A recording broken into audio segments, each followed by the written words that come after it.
So I'm gonna reprofile the edge, then I'm gonna thin this, bring the shinogi line up a little bit, and then I'm gonna sharpen it. And then after we'll clean it off and do all that kind of stuff.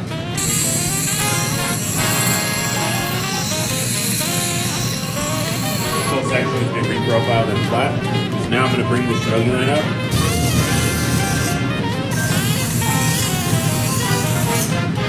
It's looking a little bit more like what it should look like.